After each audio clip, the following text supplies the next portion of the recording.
Hey everyone, it's Stacy Nadeau.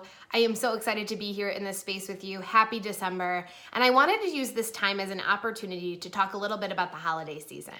The holiday season is what I hope to be for you, a very celebratory and joyful time. And yet the holiday season could also sometimes be a time where anxiety and stress are higher for us or people around us. And an important note to make here is that the holiday season can be both. The holiday season can be a time where you relish in being around family and friends and having a little bit of time off school or work or whatever that may look like for you. There might be things that you love to do in the holiday season. There might be events that are your favorite thing to do every year. And then there might be things that do stress you out. And so it might be a situation where you're encountering both emotions during this time.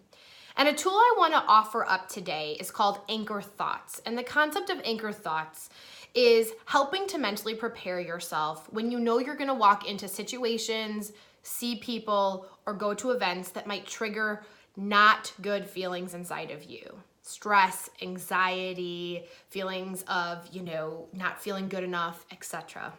So one thing that I hear about a lot from clients, especially during the holiday season, is they get stressed out when an older family member asks them their plan, asks them what's going on in their life.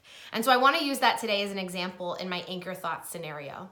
So if you know you're going to go to an event or see somebody who you know is going to ask you, so what's your plan? What are you doing with your life? What do you want to do?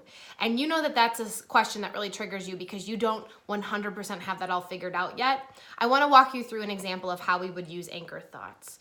So let's say I know that is going to be a very stressful question for me. And let's say that I am headed to an event where I see that family member who's going to ask.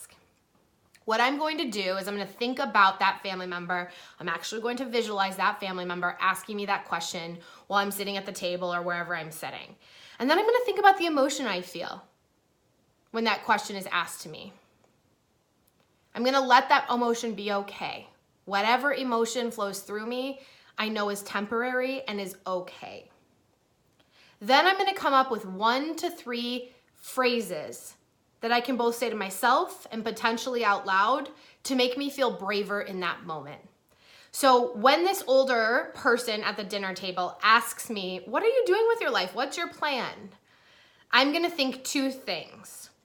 I know that the emotion that rises up for me when that question gets asked is one of me feeling not good enough and not worthy because I don't have life all figured out yet, because I don't have my plan all figured out yet. So internally, I am going to use an anchor thought that says, Stacy, you are good, you are worthy, and you are capable, and you will figure out your plan when the time is right. Stacy, you are good, you are worthy, you are capable, and you will figure out the plan when the time is right.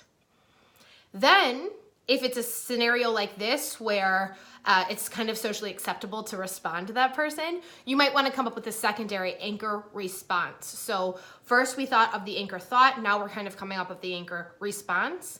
And you can choose whatever feels fit for your personality in this scenario, but what I like to do often is ask for advice. To A, own where I'm at, and then B, ask for advice. So something I might use here is, well, I am not sure. I don't have it 100% figured out yet. What did you want to be when you were my age? How did you figure out what you wanted to do? What I think I'm doing here is I'm really owning where I'm at and I'm asking for advice. Because remember, most of the time, the intention behind these questions is solid, even if it triggers not good feeling inside of us.